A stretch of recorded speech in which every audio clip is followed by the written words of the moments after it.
Karibu kwenye kipindi chetu cha leo cha Money Talk na Ibra, tuweze kuzungumza mambo mbalimbali ya usuyo ya uchumi. Siku hizi watu wengi tunaota kufanikisha mambo mengi makubwa maishani, lakini ukweli ni kwamba mafanikio makubwa hayaendi kwa bahati pekee. Leo tutazungumza mambo matatu muhimu unayopaswa kufanya kabla hujafikisha miaka 30. Mambo ambayo yatakuweka kwenye mstari wa haraka wa mafanikio, uwekezaji na maisha yenye maana.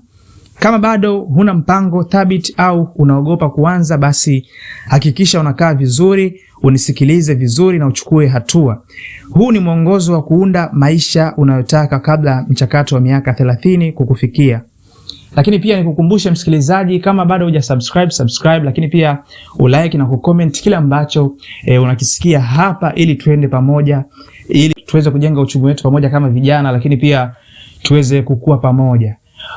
Mambo matatu ya kufanya kabla kufikisha miaka 30 kifedha ni haya. Jambo la kwanza, jenga tabia ya kuokoa na kuwekeza mapema. Watu wengi wanafikiri kuwekeza ni mpaka uwe na mamilioni ya fedha, lakini huo ni uongo mkubwa. Ukweli ni huu kijana, kitu cha muhimu sio kiasi, ni muda. Mfano mfupi tu ambao unaweza nikakupa kama kijana, mtu ambaye anawekeza shilingi 100,000 kwa kila mwezi akiwa na umri wa miaka 23, na mtu ambaye anawekeza shilingi 300,000 kwa kila mwezi akiwa na umri wa miaka 30.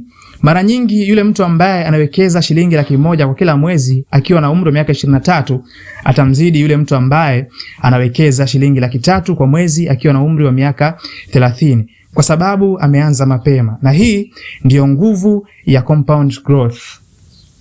Unaweza kuanza kupitia madarasa mbalimbali, lakini pia ni kushauri kama uwezi kulipia madarasa hayo ambayo yana gharama, basi nitakupa elimu hii kupitia hapa YouTube. Lakini pia nitakuja na madarasa tofauti yanayohusu siri za uchumi na siri ambazo zinafanya watu wengi waweze kutajirika. Lakini kwa haraka na kwa ufupi kabisa, naweza nikakutajia sehemu ambazo unaweza ukawekeza na ukakua kiuchumi. Sehemu ya kwanza ni kwenye hisa. Mara nyingi unasikia hisa, lakini hujui hisa ni nini. Lakini kama utabaki kuwa na mimi hapa, basi nitakufundisha hisa ni nini, lakini pia namna gani ambavyo unaweza kuwekeza kupitia hisa. Lakini pia unaweza kuanzisha biashara ndogo ndogo. Biashara ndogo ndogo ni kama zipi? Kama upo mtaani hapo, unaweza ukafungua genge lako, lakini pia unaweza ukafungua sehemu yako ya kufanya miamala ya kifedha, lakini pia unaweza kuanzisha pia sehemu ya kukopesha watu fedha kwa mtaji mdogo. Pia inaweza kwako ikawa ni njia sahihi pia ya kukufanya ufikie hatua nzuri ya kiuchumi. Lakini pia unaweza ukawekeza kwenye kilimo. Kama uko mjini kwa sasa, basi unaweza ukarudi kijijini ambapo umezaliwa, kwa sababu sio kila ambaye yupo mjini kwa sasa amezaliwa mjini. Watu wengi sana ambao wako mjini kwa sasa wametokea vijijini. Kwa hiyo unaweza ukaangalia kama mkoa uliotoka una fursa mbalimbali za kilimo, unaweza ukarudi na ukafanya research ambayo itakufanya uweze kuwekeza kwenye kilimo. Lakini pia sio tu lazima uwe mkoani kwako. Inawezekana ikawa ni mkoani kwa mtu yoyote yule, au mkoa wowote yule ambao unaufahamu ama haufahamu, lakini umewahi kusikia fursa za kilimo, ukaenda ukafanya research na ukaanza kuwekeza kwenye kilimo. Lakini pia unaweza ukajifunza skills mbalimbali ambazo zinaweza kukupatia pesa. Skills ambazo zinaweza kukupatia pesa kwa sasa kama kijana, unaweza ukafanya issue za marketing, lakini pia designing, lakini pia printing. Lakini nikusihi tu, umri wa miaka 20 mpaka umri wa miaka 29 ni kipindi cha kupanda mbegu. Ukisubiri mpaka miaka 35 utakuwa unakimbizana na muda. Ujumbe kwako kijana, anza hata kama una kidogo, muhimu ni consistency tu. Lakini jambo la pili kama kijana unapaswa kujua ni kuepuka madeni ya anasa. Hili ndilo linawafanya vijana wengi waishi maisha magumu kila siku. Kwa mfano, mtu anapata mshahara wake wa kwanza, ananunua simu ama anachukua simu ya shilingi milioni 2 kwa mkopo. Harusi ya gharama, lakini pia hiyo harusi itamuacha na madeni ya kudumu, madeni ambayo pengine yanaweza kusababisha pia mgogoro kwenye ndoa yako. Kitu kingine ambacho watu huwa wanafanya kwenye madeni ya anasa hapa ni mikopo ya kulabata. Unaweza kuchukua mfano mtu ambaye yupo Tanzania bara amechukua mkopo, lakini kwa sababu hajui ni wapi ambapo huo mkopo unaweza kufanya kazi ili ukamuongezea kipato kizuri, anaamua kwenda labda Tanzania visiwani, namaanisha Zanzibar kule, kwenda kula bata na kula upepo wa bahari. Mwisho wa siku akirudi hana kitu ambacho kitamfanya aweze kurudisha mkopo aliochukua. Jambo ambalo ni tofauti kabisa kwa watu ambao wanachukua mikopo, kwa sababu mkopo sio kitu kibaya, mkopo ni kitu kizuri. Kwa hiyo kuna wale ambao wanachukua mkopo kwa dhumuni la kufanya biashara, na hii linaweza kukuza linaweza kukuingizia kipato kikubwa sana cha pesa kuliko yule mtu ambaye anachukua deni ama anachukua mkopo ili afanye anasa. Hii inaweza kukuua kabisa kama kijana, na inaweza kukufanya pia uishi maisha magumu. Mfano, ukichukua mkopo shilingi milioni 2 kununua vitu vya starehe, interest inaweza kukufanya ulipe zaidi ya shilingi milioni 3. Lakini ukichukua mkopo milioni 2 kufungua biashara yenye faida ya shilingi 300,000 kwa mwezi, hiyo ni strategy nzuri.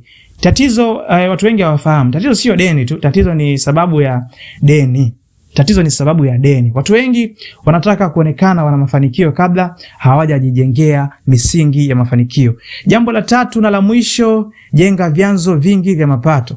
Kosa kubwa ni kutegemea mshahara mmoja. Kwa mfano, kampuni ikifa, wewe huingizi chochote, ukipoteza kazi wewe huingizi chochote, lakini pia ukiugua income inakata.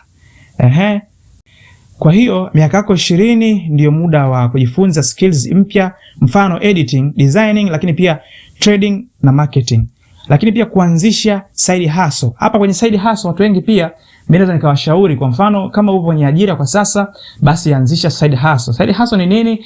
Ni njia ambayo itakupatia kipato nje ya mshahara wako. Lakini pia unaweza kuanzisha brand yako. Mfano kama upo kwenye ajira kwa sasa, na wewe unaweza kuanzisha biashara yako nje ya ajira yako ambayo kwa sasa unakuingizia mshahara ili uweze kuongeza kipato chako. Hata ukianzisha YouTube channel ambayo inahusiana na masuala ya mapishi pengine, ama kuelimisha watu jinsi gani ambavyo wanaweza kufanya kitu ili waweze kufanikiwa, ni bora zaidi, kwa sababu ndani ya miaka yako 5 unaweza kuwa mkubwa zaidi. Lakini pia nikupe tu mfano halisi wa mtu ambaye anafanya side hustle. Ni yule mtu ambaye anapokea mshahara wa shilingi 800,000 lakini anaanzisha side hustle inamletea shilingi 300,000 kila mwezi. Hiyo shilingi 300,000 anaiwekeza kwenye sehemu ambazo ni sahihi kwenye uwekezaji.